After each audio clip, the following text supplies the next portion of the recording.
वारकरी कीर्तनकार प्रामाणिक आहेत का हिंदुत्वाबद्दल? हिंदुत्वाबद्दल?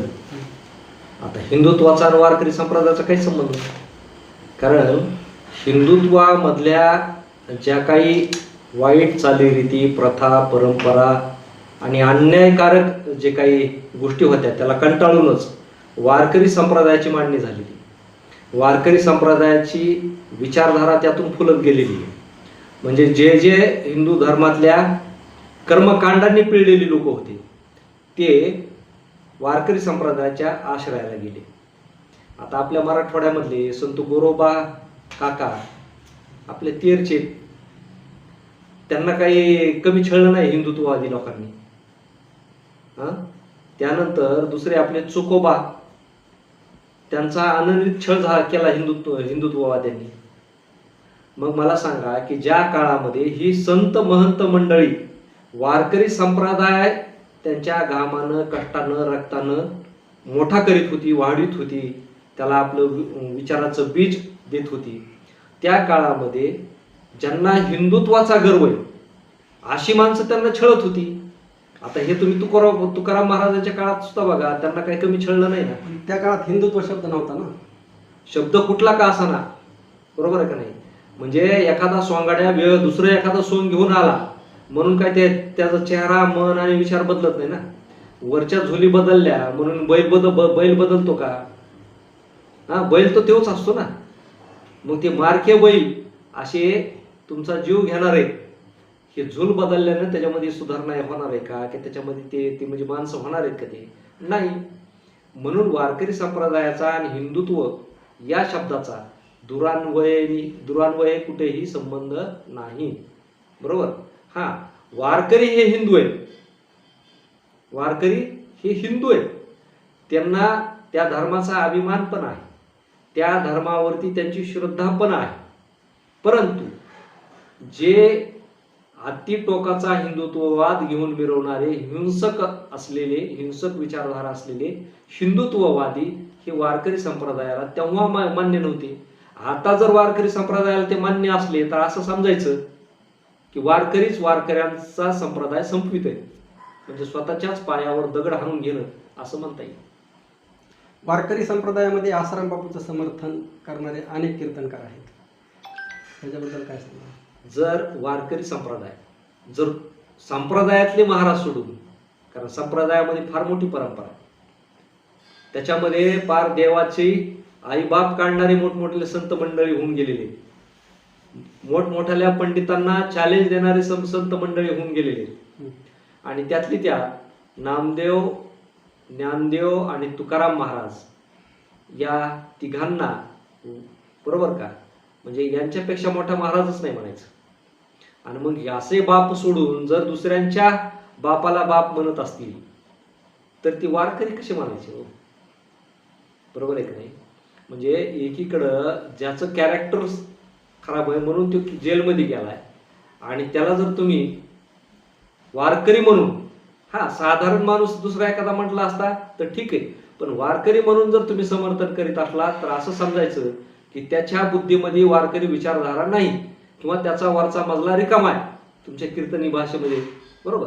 मग असले मजले रिकामे असलेली माणसं वारकरी असले काय नसले काय, ते म्हणजे आपल्या इंद्रायणीतले गोटे.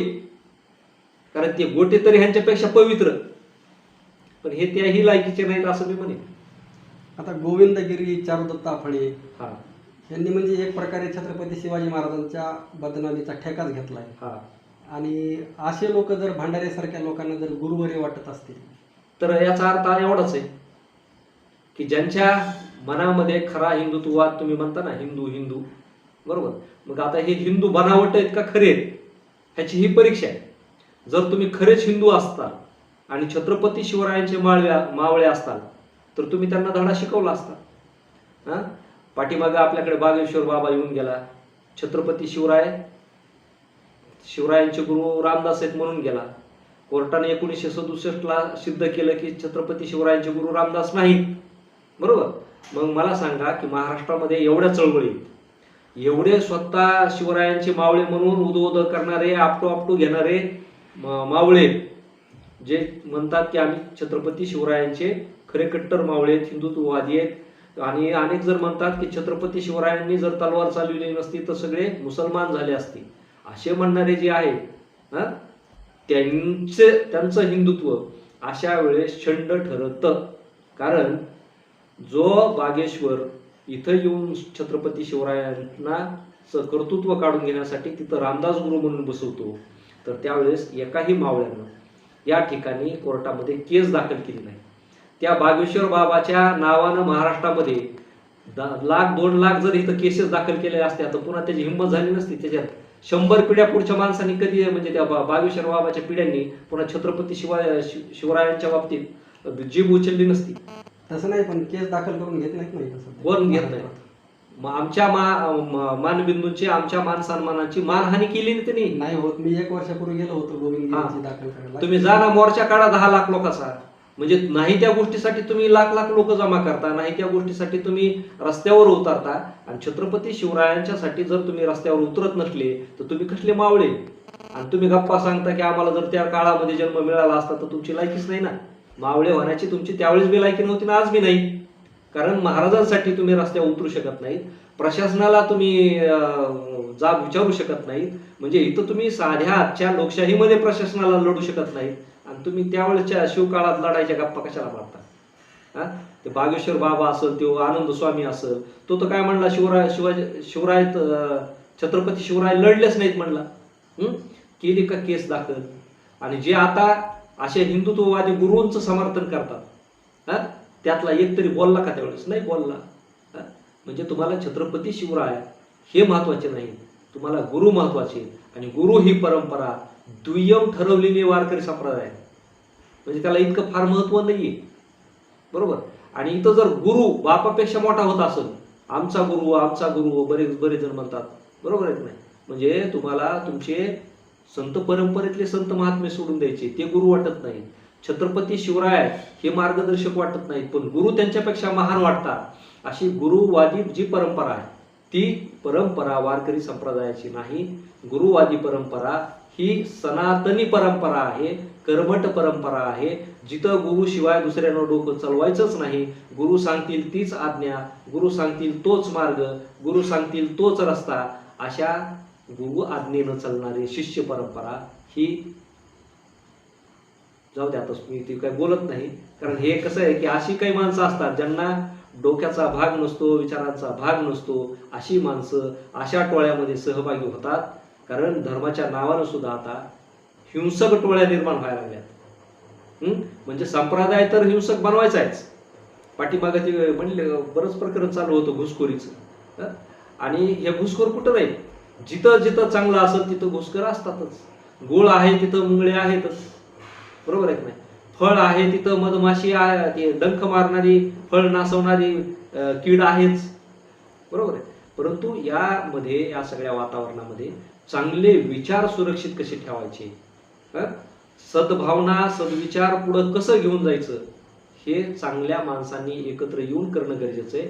जे की संत परंपरेमध्ये ह्या साधू संतांनी लोकांची शिव्या, शाप, दगडं खाऊन, मानहानी झेलून त्यांनी ही संत परंपरा पुढे नेलीच ना.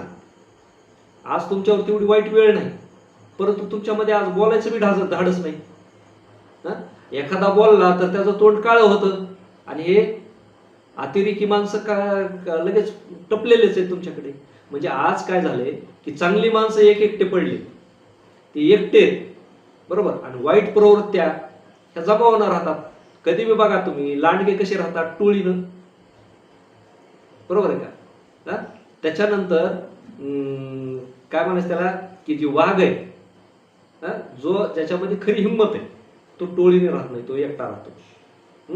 मग टोळीने राहणारे माणसं हे खरे नसतात कधी. आपल्याला जरी टोळ्या दिसत असल्या तरी त्या टोळ्या म्हणजे काय की लबाड निश्चय लोकांच्या टोळ्या. धन्यवाद सर. धन्यवाद.